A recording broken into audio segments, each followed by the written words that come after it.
Vamos lá, meus irmãos, vamos lá. Começando nossa sexta aula de introdução ao Antigo Testamento 1. Mais uma vez, boa noite, graça e paz. Boa noite, graça e paz. Boa noite, graça e paz. Já oramos, como é costume, sempre antes da aula, pedindo a bênção de Deus por nós, pelos nossos pedidos. E agora vamos continuar trabalhando aqui sobre o Pentateuco. Hoje, querendo Deus, eu concluo o Pentateuco, começo já os livros históricos. Se der tempo, nós estaremos trabalhando em Josué e faremos aqui esse período, né, utilizando o livro-texto, né, do nosso irmão Acker Jr., e também estou utilizando, né, esse é o livro-texto, estou utilizando os slides do Stanley Evans. E também estamos pincelando no Rio e no Walton, tá bom? Então, meus irmãos, vamos lá. Nossas aulas são gravadas para que vocês possam estar reutilizando esse material. Gravamos também para os alunos em AD, que essas aulas também fazem parte do currículo, e gravamos também para abençoar o maior número de irmãos, onde quer que essas aulas cheguem. Esperamos que essas aulas sejam úteis a irmãos, obreiros, seminaristas, professores, pastores, e que Deus possa também abençoar no maior número de pessoas, tá bom? Então vamos lá, meus irmãos. Continuando aqui, nós trabalhamos, né? Inclusive, eu estou utilizando também aquela inteligência artificial, dando uma repaginada nos slides, né? Hoje, com o advento da IA, então, nós estamos utilizando o Notebook LM, que é uma inteligência artificial do Google, para aprimorar os nossos estudos. Podem ver que eu sempre, no dia seguinte, faço uma síntese da aula e disponibilizo também no meu canal, porque a síntese que eles fazem é muito oportuna, né? Um suprassumo com os tópicos principais. Sempre compartilho para vocês também, no canal, no dia seguinte, o resumo de tudo o que o Gemini está agora registrando, né? Ou seja, são maneiras para enriquecer o nosso conhecimento, para acomodar o conhecimento, então a gente vai disponibilizando isso para vocês. Então, hoje, a gente vai também continuar utilizando aqui o material, né, do Notebook LM, que é o material que eu venho usando no assunto. Paramos na metade do livro, né, de Levítico, dos slides. Antes da leitura, né, dos slides, eu quero ler um texto bíblico com vocês que está no Evangelho de João, capítulo de número 3, versículo 8. Evangelho de João 3, 8. Vou compartilhar aqui com vocês. Pode ler na versão que você preferir. Eu quero fazer aqui um paralelo. João 3 é o clássico texto que Jesus vai falar a Nicodemos sobre o novo nascimento, né? E o versículo 8 tem um ensino muito importante. Então, o irmão que desejar pode ler para nós, ou a irmã? Vou ler aqui. O vento sopra onde quer, e ouves a sua voz, mas não sabes de onde vem, nem para onde vai. Assim é todo aquele que é nascido do Espírito. Eu quero usar aqui esse texto, né? O vento sopra onde quer, e ouves a sua voz, mas não sabes de onde vem, nem para onde vai. Eu quero usar esse texto, aplicando ele com relação ao tabernáculo. Assim é todo aquele que é nascido do Espírito. Quem é nascido do Espírito é guiado pelo Espírito. Quem é nascido pelo Espírito é conduzido, ele não é estático.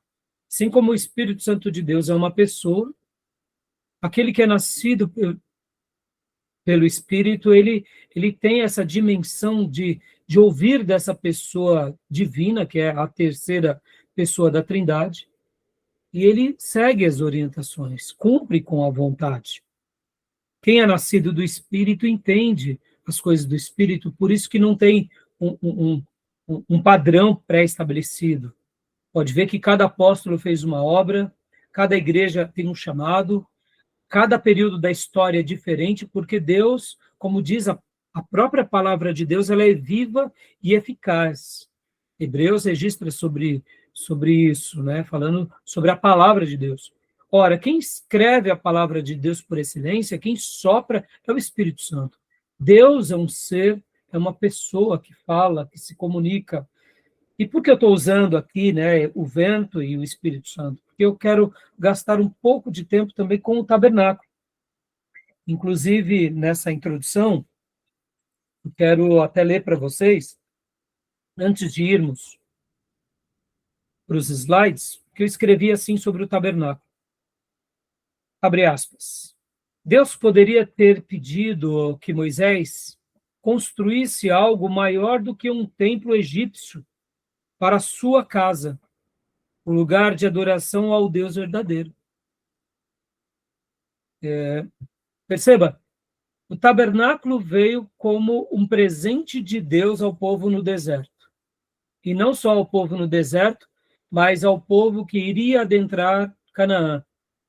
E Deus poderia ter pedido para Moisés, durante os 40 anos, faça algo gigantesco. Ou quem sabe o próprio Deus poderia milagrosamente fazer. Mas, perceba, Deus, ao invés de criar algo estático, deu a eles, continuando o meu texto, Deus deu a eles uma tenda. Qual é a mensagem aqui? Eu pergunto. E a resposta é essa. O reino de Deus não tem a ver com posses, exuberâncias, riquezas, ou com algo humano e terreno. O reino de Deus não tem a ver com o ter. Nunca foi ter, e sim tem a ver com o ser. Percebam, era um tabernáculo móvel. Continuando agora o meu texto. De certa forma, aconteceu o mesmo com o Templo de Salomão. Agora, o povo de Deus, que já tinha um território, Deus permite provisoriamente um templo. Mas olha que interessante. O Templo de Salomão, continuando o meu texto, ele não era e nunca foi o mais suntuoso da história humana, mas sempre foi o mais importante dos seus dias, do passado. Por quê? Porque também a mesma semelhança tinha a ver. Não tinha a ver com o ter, mas tinha a ver com o ser. Continuando o meu texto. O mesmo acontece com a igreja. Jesus a inaugura. Os apóstolos a estabelecem. Mas eles não eram conhecidos pelo que tinham, nem por onde se reuniam. Eles eram conhecidos por aquilo que eles eram. A igreja sempre foi, é e será um ajuntamento de pessoas ao redor do Cristo. Isso é igreja. Isso é ser igreja. O reino de Deus nunca foi o ter, e sempre foi o ser.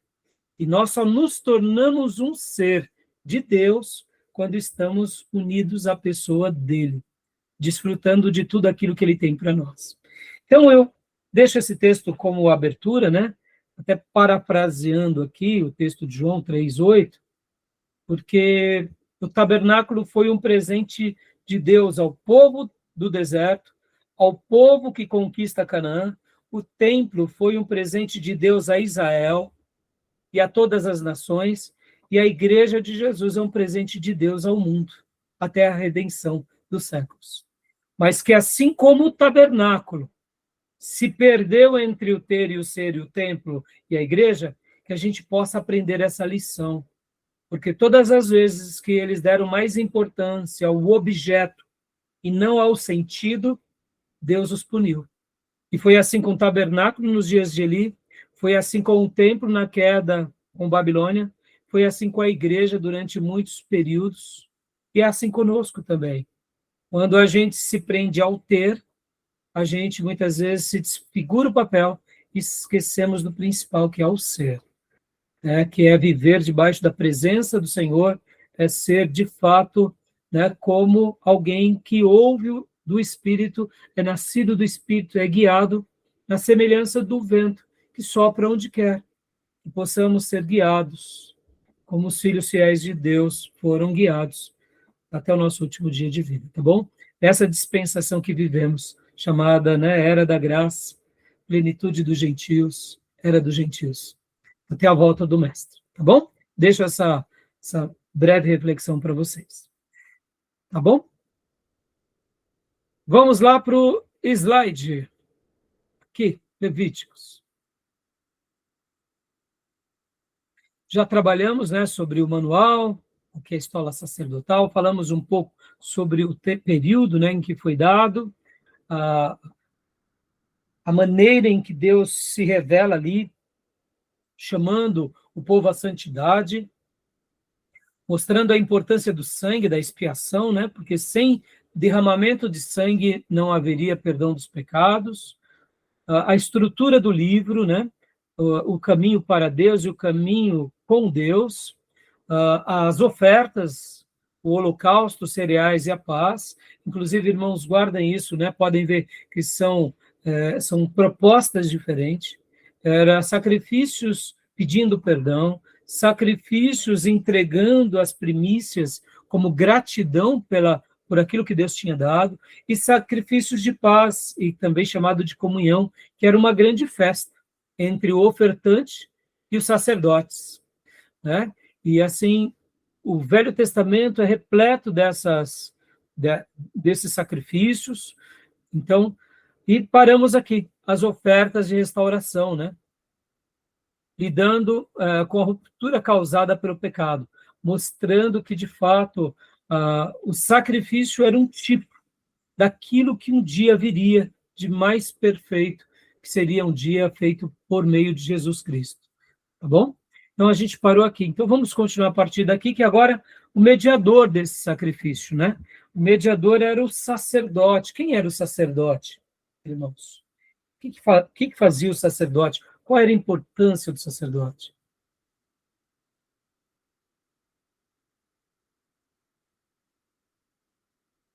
Era interceder? Interceder. Ele intercedia, ele mediava.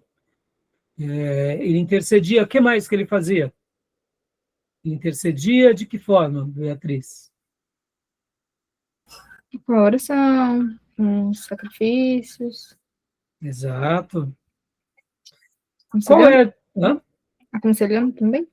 Também, não, ele fazia o papel de um pastor, orientando na palavra, ensinando a palavra, treinando os demais novos sacerdotes, levitas e líderes, né? Então, eles eram, de fato, os pastores de Israel, sim, juntamente com os levitas, mas a função principal deles era cuidar do sacrifício, dessa parte mais litúrgica do tabernáculo. E os levitas, Tomé? Qual era o papel dos levitas? Hoje a gente fala que os levitas, eles cantam na igreja. Não é assim, Tomé? É. Mas acho que os levitas, eles tinham a responsabilidade de... Eles tinham alguma função, né? De cuidar do templo, de manter acesa ali o fogo do altar e levar a arca. Então, olha só que interessante, né? O papel ele se repete. Os sacerdotes cuidavam mais das questões do templo, e os levitas eram auxiliares dos sacerdotes. Então, enquanto os sacerdotes faziam parte mais das ofertas, dos sacrifícios, essa era uma função sacerdotal, os levitas eles ajudavam em todo o processo. Então, os levitas, olha a melhor comparação, vocês vão ver a correlação com o Novo Testamento. No Novo Testamento, nós temos 5 dons ministeriais. Vocês se lembram quais são eles? Lá em Efésios comenta. Apóstolo, pastor, mestre, mestre, evangelista e último, profeta. profeta. Exatamente. Que todos resumem-se hoje, né? Segundo uma boa tradição, todos são pastores hoje, né? A igreja protestante conservou e deu o título de pastor. Por exemplo, um professor piedoso do seminário, ele tem um dom, ele é um pastor mestre. Um evangelista, ele é um pastor evangelista. Um missionário é um pastor missionário. No caso, o profeta é um pastor profeta, é aquele que traz a consciência do povo, a consciência de Deus ao povo, despertando essa consciência do povo. E o apóstolo? O apóstolo, irmãos, é aquele dom que nós já trabalhamos em teologia sistemática na matéria de eclesiologia, né? Eu não duvido que possa existir. No entanto, nós sabemos que o dom mesmo apostólico foi no Novo Testamento, tá bom? Ao longo dos séculos, alguns grandes líderes poderiam ter sido chamados de apóstolos, mas graças a Deus eles não foram. Porque quem é chamado de apóstolo nos nossos dias geralmente se perde. Entendeu? Por isso que alguns pastores são contra o título apóstolo. Eu não vou categorizar, mas eu vou sempre colocar um pé, ou melhor, os dois atrás, tá bom? Por exemplo, Billy Graham poderia ter sido chamado de apóstolo e não foi, graças a Deus. Ele só ganha com isso. E quem geralmente se autoproclama apóstolo. Exato. Então, historicamente, eu particularmente, eu gosto de deixar para que os 12 e aquele colegiado apostólico, juntamente com Silas, juntamente com Timóteo, juntamente com Barnabé, e que eles sejam chamados apóstolos, e tá ótimo, tá bom? Então, voltando. No Novo Testamento, então, nós temos os dons ministeriais que resumem-se no pastorado. E quem são os auxiliares dos pastores hoje? Os diáconos, os obreiros, não são assim? Percebam, então, é quase a mesma relação entre sacerdotes e levita, tá bom? Tudo bem? Então, leia para nós também aqui, tipologia, Arão versus Cristo. Desculpa, pastor, não entendi. O quê? Não entendi o que o senhor falou do Arão. Versus Cristo. Pode ler aqui o slide, Tá. Pode ler desde o início. O sacerdócio, o mediador humano, a função do sumo sacerdote e sua prefiguração de Cristo. Tipologia, Arão versus Cristo. Arão, o tipo, oferecia sacrifícios continuamente, precisava oferecer primeiro por si mesmo, pecador, entrava no santuário terrestre. Cristo, o antitipo, ofereceu-se uma única vez, perfeito, inocente e sem pecado, entrou no santuário celestial. Hebreus 9, 24. Então, percebam que Arão é um tipo de Cristo, né? E Arão, além de sacerdote, ele foi chamado de sumo sacerdote. Agora, eu vou gastar, por isso que eu falei que hoje eu queria gastar um tempinho a mais com vocês, meus irmãos, porque olha só que interessante essa dinâmica aqui, que eu vou passar para vocês agora. Eu peguei esse material também na internet, olha só que interessante é esse material, para vocês entenderem um pouco essa compreensão aqui, ó. Dentro dos filhos de Jacó, tinha um que era Levi, que se torna, né, como sabemos, pastor de Israel. Durante aqueles 400 anos que eles ficaram no Egito, a família de Levi se protagonizou como uma família de cuidadores, né, de pastores do povo que estava ali no Egito. Antes de qualquer coisa, deixa eu só comentar aqui com vocês algo. Assim que Moisés vai para o Sinai, o Senhor se revela para Moisés e para o povo, dizendo que aquele povo era um povo separado por Deus. Eles eram um povo especial. Vocês se lembram dessas palavras? Moisés diz, inclusive, assim, olha só, Êxodo, vou compartilhar aqui com vocês. Êxodo, abra sua Bíblia em Êxodo 19, 3. Olha só que legal são essas palavras, que maravilhosas são essas palavras de Êxodo 19, 3 em diante. Eu vou compartilhar aqui também com vocês. Aí a gente já volta para esse slide aqui. Deixa eu compartilhar aqui com vocês o texto. Pode ler para nós o texto de Êxodo 19, 3 em diante. Ou Beatriz ou Tomé.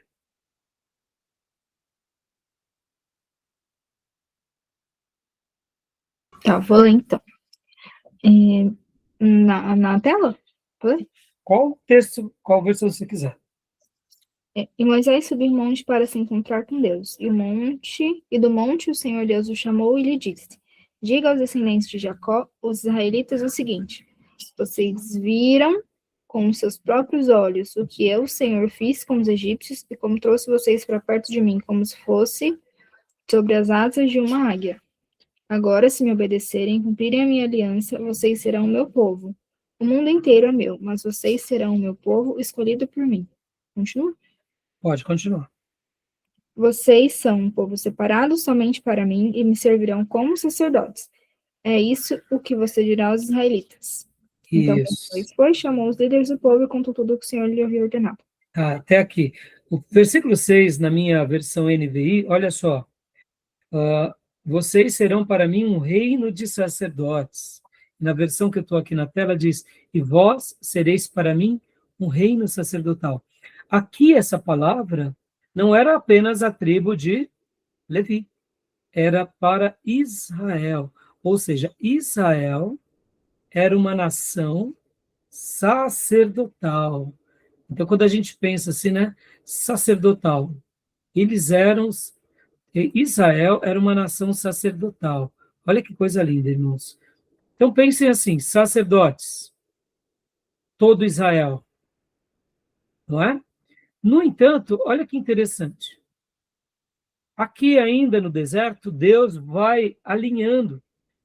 E Deus pega Levi e mostra, Levi, vocês vão cuidar do meu povo.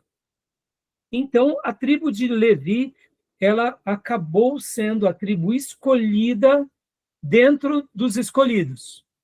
E como se não bastasse, dentro da tribo de Levi, que eram 3 filhos, eram os gersonitas, os coatitas e os levitas, Deus separa os coatitas.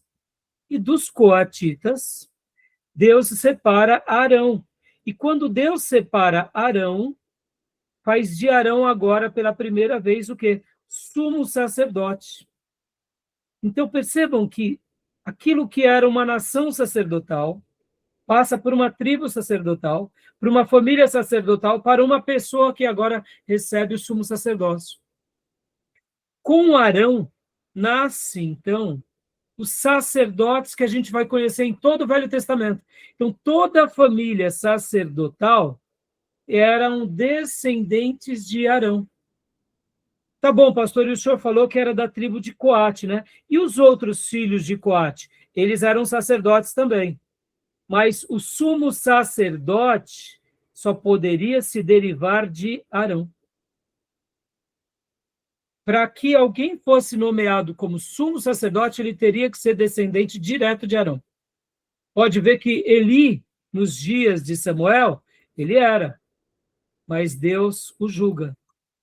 Então, todos os coatitas são sacerdotes. Agora eu vou mostrar aqui esse outro desenho para vocês. Olha que legal. Aqui vai ficar muito claro uma coisa que eu quero que vocês aprendam. Olha só que legal esse desenho aqui. Então, voltando aqui, ó, olha só que legal. Todos os coatitas, percebam aqui, ó, Coate, tá vendo? Então, Levi tem 3 filhos. Tem Gerson, derivam-se os gersonitas, Merari, os meraritas, e Coate, os coatitas. E desses coates, está aqui, Arão com Joquebede vão ter, né, que seria a mãe de Moisés é Joquebede, né? Joquebede vai ter Arão, Moisés e Miriam. Ou mulherzinha, né? Abençoada, né? Na descendência de Joquebede teve um trio parada dura, né? Eu diria que Joquebede foi um tipo de Maria do Velho Testamento, né, irmãos? Não é? E uma outra mulher que me chama muito a atenção é quando Davi, muitas vezes, está falando ali com seus generais, que ele chama, né, filhos de Zeruia, que era a irmã de Davi. A irmã de Davi tem 3 filhos que foram 3 generais do exército de Davi. Irmãos, eu fico pensando, né? Essa tal de Zeruia devia ser aquelas mulheres que, quando entrava assim no pelotão, os homens respeitavam. O pai, no caso desses 3 generais, devia já ser valente. Mas essa mulher também devia ser assim, porque o próprio Davi sempre destaca, né? filhos de Zeruia. Era sua irmã, é claro, mas eu suponho, tá? Eu não conheço. Mas ele usa essa expressão. E de uma mulher, né? Davi já era um gigante, guerreiro. E a sua irmã teve 3 filhos também valentes, que foram generais dele. Então, percebam, né? Tem umas figuras assim na Bíblia que é admirável, né? Então, assim, só fazendo alguns adendos, mas voltando aqui. Então, olha só, os coatitas, logo vem Arão, e com Arão nascem os sacerdotes mais diferenciados, porque só de Arão poderia vir o sumo sacerdote. Agora, todos esses coatitas também, irmãos, guardem isso, eles também eram sacerdotes, tá? Então, podem ver aqui, por exemplo, que nessa linhagem aqui de Sar, você vai acabar chegando em Jeroão e Eucana. Lembra de Eucana? Pai de Samuel?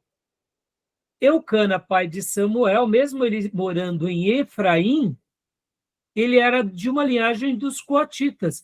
Então, Samuel também ele era sacerdote, por linhagem. Era profeta. Mas ele só não foi sumo sacerdote. Mas ele fez, por uma eleição de Deus, um papel melhor do que o sumo sacerdote. Foi ou não foi? Porque o sumo sacerdote aqui desviou. E os filhos dele. Mas Samuel, não. Então, olha que interessante. Então, só que Samuel, o ministério mesmo dele era de profeta. Então, olha que outro nome muito famoso, que é Coré. Daqui vem aquela revolta de Datã, Coré e Abirão, e também é a mesma família que nos dias de Davi vai ser músicos do templo, porteiros. Então, percebam, aqui é a família sacerdotal. Então, olha só que interessante. Quando você vê na Bíblia Salmo dos Filhos de Coré, todo coreíta é um coatita. Mas nem todos... então, todo coreíta é um coatita. Mas nem todo coatita é um coreíta. Concorda? Porque olha as derivações. São outros também, né? Então, Coate é a família sacerdotal. Por que eu estou fazendo esse destaque, meus irmãos, aqui? Só mais uma vez. Esse destaque ele é importante simplesmente por um único propósito. Qual é o propósito? Vocês vão ver que no Novo Testamento vai sobrar pelo menos 2 tribos, que é a tribo de Judá, com remanescente, e os sacerdotes. E até os dias de hoje, só para vocês terem uma ideia, não é que não se tenham as outras tribos, se tem, mas essas 2 linhagens foram as preservadas, tá bom? Então, só para fazer esse adendo aqui, para enriquecer a aula de vocês. Ficou claro aqui? Deu para entender direitinho? Né? Que a linhagem sacerdotal... Agora, olha que interessante.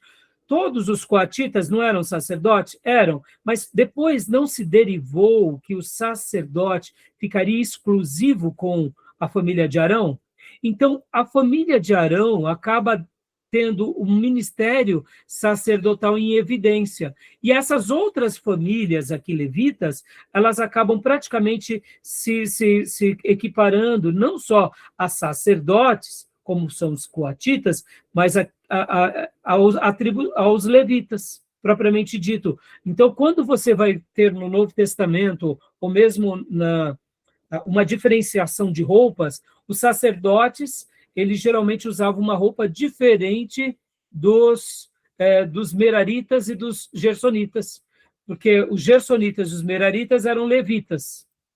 E aqui a família de Coate, no caso, seriam sacerdotes. Tá bom? Então, tem essa diferença. Tá bom? Ficou claro? Tudo bem? E quem poderia carregar a arca, quem poderia mexer com os instrumentos sagrados, eram somente os sacerdotes, principalmente aqui da linhagem de Arão, tá bom? Então, percebam que a parte externa da tenda, algumas coisas, os gersonitas e os meraritas podiam carregar as tábuas, mas a parte interna ali dos santos, ficavam simplesmente aos sacerdotes. Ao longo dos séculos, irmãos, ficou uma coisa mais exclusiva, o sacerdócio apenas com Arão, tá? Então, percebam, e os demais passaram a se chamar praticamente levitas, mesmo que sendo um coatita, mas olha que interessante, né? Os coreitas eram os coreitas eram coatitas, mas nos dias vamos dizer assim, né, nos dias de Davi, eles são chamados mais de levitas. Interessante, né? Então, perceba que aquilo que era o sacerdote da nação vai para uma tribo, que vai para uma família e depois vai exclusivamente para a família de Arão, tá? Tudo bem? Tranquilo? Então, vamos continuar aqui o material de Levítico, né? Então, pode ler para nós, Tomé? Por gentileza. Santidade na vida diária. Santo, vida. Impuro, morte. Puro, normal. A palavra santo significa separado. As leis dietéticas e de higiene, capítulo 11 a 15, eram uma catequese diária de separação. Separado dos costumes idólatras do Egito, separado da imoralidade de Canaã, sereis santos para mim e vos separei dos povos. Levítico 20, 26. Joia. E lembrando, como a Beatriz, né, quando eu perguntei qual era o papel do sacerdote, ele era ser o intercessor, Beatriz. Ele levava o povo a Deus. O papel sacerdotal, olha que interessante, irmãos, é assim, ó. Ele é um intercessor, no sentido assim, ele pega o povo, está aqui, e ele faz o sacrifício para o povo e leva a Deus. Já o profeta é o inverso. O profeta é a boca de Deus ao povo. Não é assim? A palavra que vai do profeta ao povo, o profeta ele leva a palavra de Deus ao povo, e o sacerdote traz o povo a Deus. Papéis muito parecidos, mas distintos, né? Enquanto um traz uma reconciliação, o outro aponta um caminho a seguir. Interessante, né? E aqui, pode ler, Tomé, por gentileza. Amarás o teu próximo como a ti mesmo. Levítico 19, 18. O Sermão do Monte do Antigo Testamento. A santidade não é apenas ritual, é ética. Jesus citou este versículo como o segundo maior mandamento. O amor ao próximo é a prova visível da devoção a Deus. Joia. Então, continuando aqui, né? Aqui. Agora, falando um pouco sobre as festas, irmãos, porque o livro de Levítico também vai falar bastante sobre as festas. Aqui são as festas da primavera, né? O calendário sagrado e as festas da primavera, cumpridas na primavera, desculpa, cumpridos na primeira vinda de Cristo, na primeira vinda, mas eram festas da primavera, tá? A Páscoa, pães asmos, primícias e o Pentecostes. Pode ver que as festas do Velho Testamento se cumprem também em Jesus, né?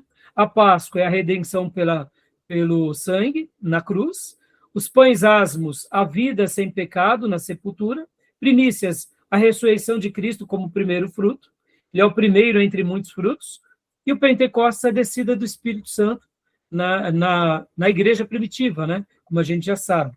Aqui, fazendo mais um paralelo entre o calendário das festas de outono, que é a profecia do futuro Israel. As trombetas é o despertar e o reagrupamento de Israel. Dia de expiação, que é Yom Kippur, é o arrependimento nacional e purificação. E o tabernáculo, que é o descanso e a alegria no reino milenar. Aqui seria o Ellison, ele faz um paralelo entre as festas do Velho Testamento com aquilo que iria acontecer. E aqui o grande episódio, né, que a gente tem como o dia do perdão. Pode ler para nós, Beatriz, por gentileza? Que aqui essa festa é uma das mais importantes para os judeus, né, irmãos? E para nós tem um significado brilhante. Yom Kippur, o grande dia da expiação. O bode sacrificado, propiciação. O preço pago diante de Deus satisfaz a justiça divina. O bode emissário, Azazel, expiação. A remoção do pecado, levado para o deserto para longe do povo. Salmo 103, 12. Aqui, lembrando, né, meus irmãos, como se fosse o sacrifício de Jesus por nós, né? Aqui era um tipo. E olha que interessante, Jesus, ele é o Cordeiro de Deus que tira o pecado do mundo. e pode ver que ele foi crucificado fora da cidade, né? No monte chamado a Caveira. Percebam que em Jesus a gente vê a tipologia da expiação, o cumprimento da promessa, né? O grande perdão.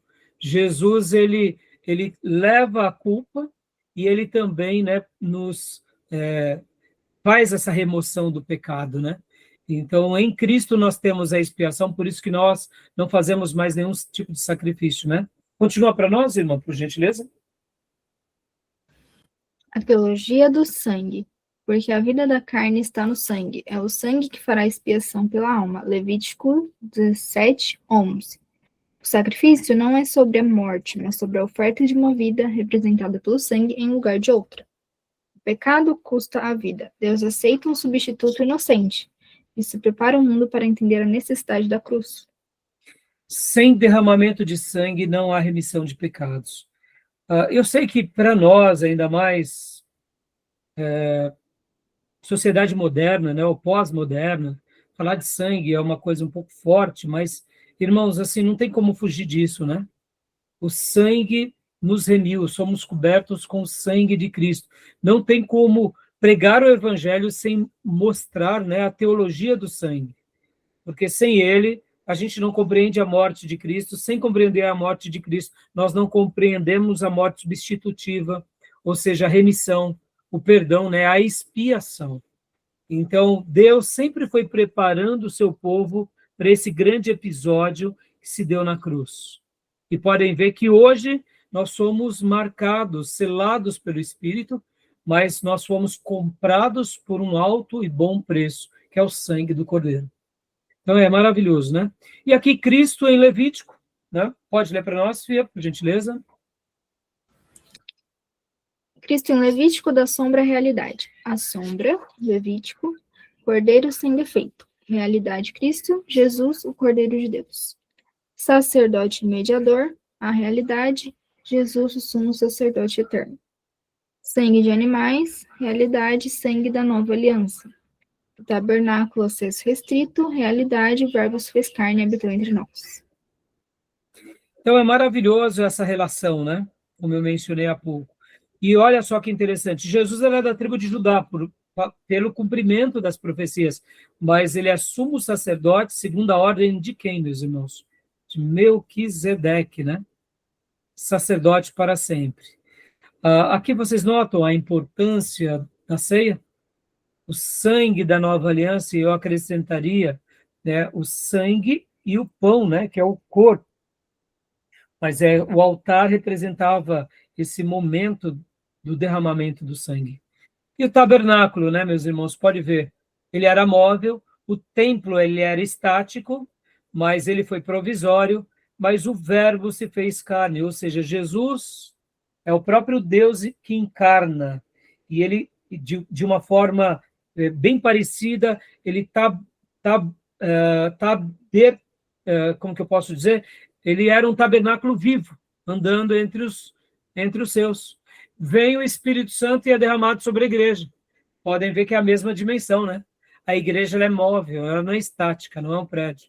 Então, hoje a igreja, pelo poder do Espírito Santo. Se você tira o Espírito Santo, a gente não é nada, a gente não é tabernáculo de ninguém. A gente é uma religião, um mausoléu religioso vazio, né?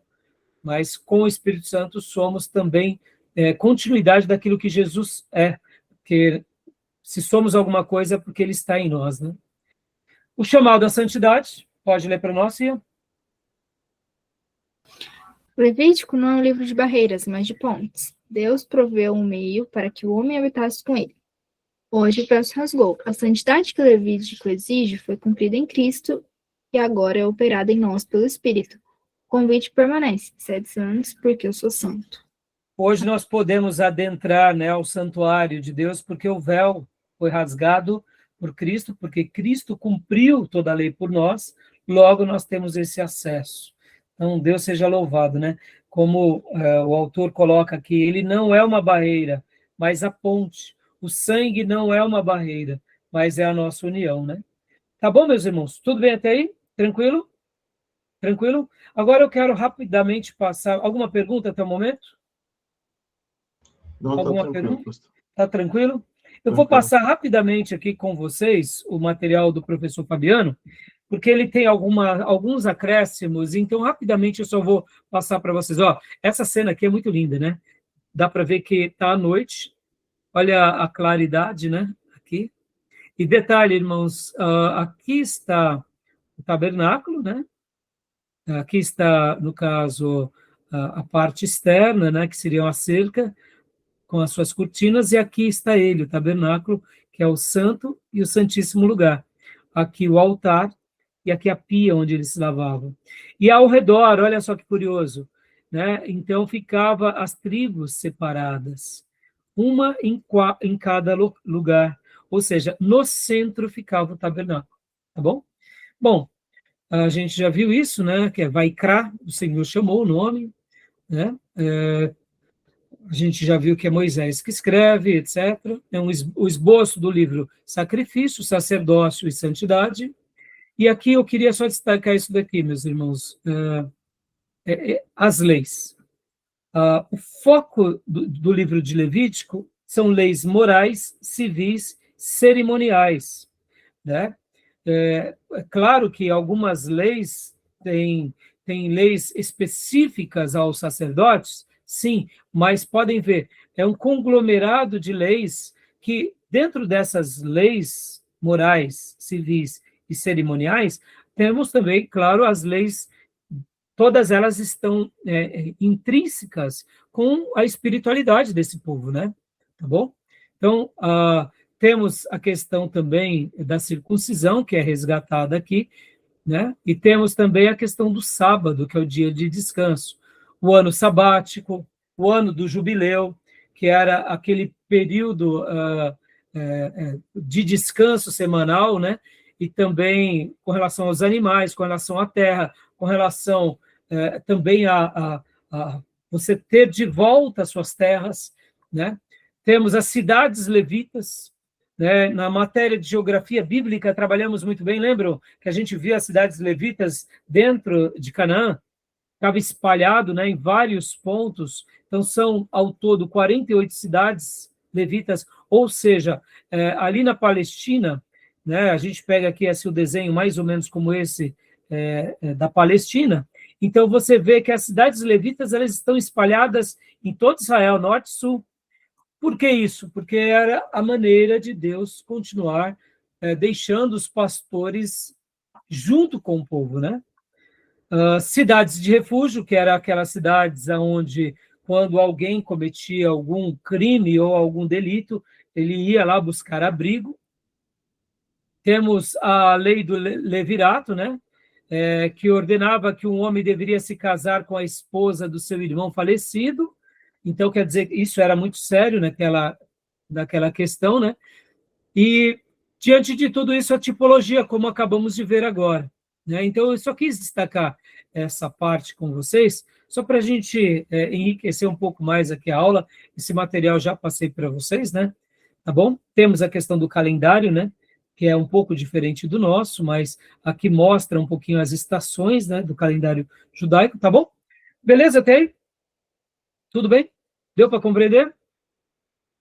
Alguma pergunta? Tranquilo. Não, tá dando para compreender. Então, joia. Vamos agora para Números, um livro também maravilhoso que eu acho que vai ser muito enriquecedor para todos nós, e eu quero agora trabalhar com números, né? E eu quero abrir aqui com vocês esse outro livro tão espetacular, que é de Números. E eu vou compartilhar aqui com vocês, tá bom? Deixa eu mostrar aqui para os irmãos. Números. É só abrir, joia, aqui. E eu vou passar aqui para vocês, e a gente vai agora para o livro de Números. Sobre a questão dos coatitas, dos coraitas, ficou claro também? Né? Algo simples, mas que muitas vezes a gente passa desapercebido, né? Pastor, aqueles nomes que estavam com aquela estrelinha lá, tinha algum motivo ou não? O nome de Asaf? Não, esses são... aonde você está falando aqui? Deixa eu pegar aqui, ó. Lá nas gerações dos sacerdotes, né, levitas? Tá. aquelas tabelas, Uhum. é porque as estrelinhas ali, deixa eu passar aqui. Na realidade, é assim, são alguns, vou mostrar novamente para você, Beatriz. Aqui. Hum. São aquelas citações que tem muita representação nos episódios, principalmente com Davi, lembra? Por exemplo, nos dias de Davi, a gente vai ver, por exemplo, uma participação muito grande de alguns levitas. Ó, Uhum. aqui, ó, vou te mostrar. Aqui, ó. Por aqui abrir novamente. Demora só um pouquinho, irmãos. Está demorando para... Deixa eu só fechar aqui umas janelas. Parar de compartilhar aqui para facilitar. Deixa eu fechar aqui. Tem hora que trava um pouco, tá? Então, lembra que nos dias de Davi, ele restaurou o sacerdócio, ele restaurou várias coisas? Então é isso, Beatriz, entendeu? Não é nada assim fora do comum. Eu não estou conseguindo compartilhar, viu? Não sei por que, Beatriz. Mas é isso, Beatriz. Você vai ver que tem algumas... Emã, né, do reinado de Davi. Etan, Jedutum, que era um outro, vamos dizer assim, ministro, são músicos importantes nos dias, em alguns episódios bíblicos, entendeu? Era isso, tá bom? Asaf também pode ver, olha, deixa eu só mostrar, não estou conseguindo compartilhar, Beatriz, não sei por que razão. Eu vou tentar por outro caminho aqui, vamos ver se eu consigo. Fica aí só mais um segundo.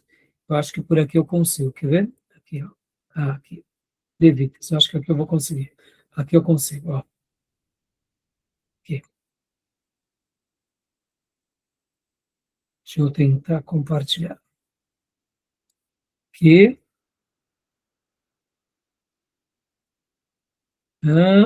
Da Beatriz, não tá... Aqui, ó. Essa estrelinha, Beatriz, é exatamente isso, ó. Olha só, que legal. Deixa eu aumentar a letra aqui para vocês, ó. Ó. Olha só. Tá vendo aqui? Ó, Asaf. Lembra que temos vários salmos escritos por Asaf? Jedutum, você vai ver algum... Etan, Jedutum, também era um outro levita. Percebam que Asaf é um levita, mas ele é um gersonita. Ele não é um coatita. Legal, né? Ó, Emã, do reinado de Davi. Esse era um coatita. Entendeu? Então, é isso que você perguntou, né? Sim, eu achei que tinham sido algumas exceções. Não, então, na realidade aqui, ó, pode ver, ó. Deixa eu te passar, ó. Descendentes de Levi, tal, músicos de Davi, tá vendo? Ó? Asaf, ó. São músicos de Davi, entendeu? Ou que fizeram parte em algum episódio. É que nem os coraitas, Beatriz. A gente vai ter vários salmos dos coraitas. Eles são importantes não só no período de Davi, mas eles são importantes em vários períodos da história do povo de Deus. Ou seja, eles não eram necessariamente responsáveis pelas partes do sacrifício, porque eles trabalham mais na parte musical. Alguns vão trabalhar na parte musical, outros vão trabalhar também na parte de portaria. Então, eles acabam se tornando levitas, mas eles são muito importantes na história, entendeu? Tá bom? Beleza? Respondeu, né? Então, vamos voltar lá. Agora, deixa eu abrir aqui números, vou compartilhar com vocês números e vamos começar em números aqui. Números é demais, irmãos. Esse livro é sensacional, porque é uma jornada de duas gerações.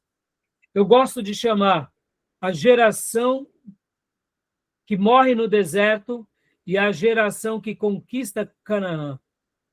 Eu gosto de chamar a geração dos derrotados e a geração dos vencedores. Pastor Raio, o senhor está sendo muito dramático. É um pouco.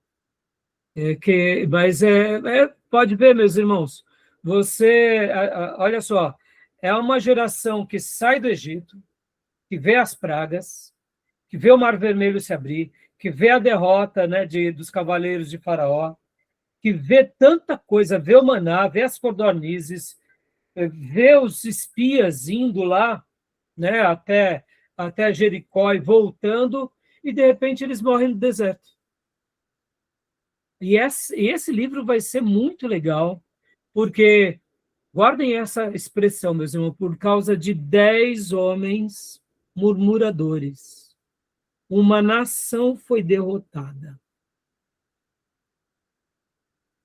Pastor Raiz, o que isso representa para a gente? Eu tenho até medo disso daqui, viu, meus irmãos? É uma influência que leva uma nação a ser derrotada. Ou melhor, 10 influências. Tá bom, pastor Rai, qual era o número e o contingente de pessoas que morrem no deserto?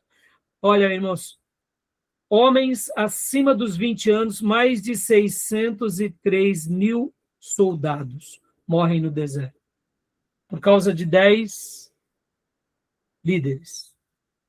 Dá medo ou não dá? Dá um medo violento isso daqui. Dá um medo violento. Eu estou falando apenas dos soldados acima dos 20. Então, para cada soldado, vamos lá, eles deviam ter uma esposa, então você dobra. Ou seja, por volta de 1.200.000 pessoas pereceram no deserto. Então, era uma nação, uma geração de derrota ou não? Foi, Deus. É mais da metade, né? Que a Aline está falando lá que foi 2 milhões que saiu do Egito. Então, é que assim, a gente tem. Eu chuto. Então, exatamente. Foi mais de 2 milhões que sai, porque eu só contei aqui os acima de 20 anos casados. Então, calculando que cada um deles tinha um filho ou dois, estou chutando baixo, é mais de 2 milhões que saem. Mas eu estou falando assim por baixo, aqueles que já tinham sido alistados e que morrem no deserto. Porque essa nova geração que cresce ou nasce no deserto, aí é a geração que cresce lá e conquista Canaã, que eu chamo de geração vencedora. Perceba, meus irmãos, guardem mais uma vez isso, 10 pessoas influenciou um povo. Entendeu? Então, preparativos, peregrinação, promessa.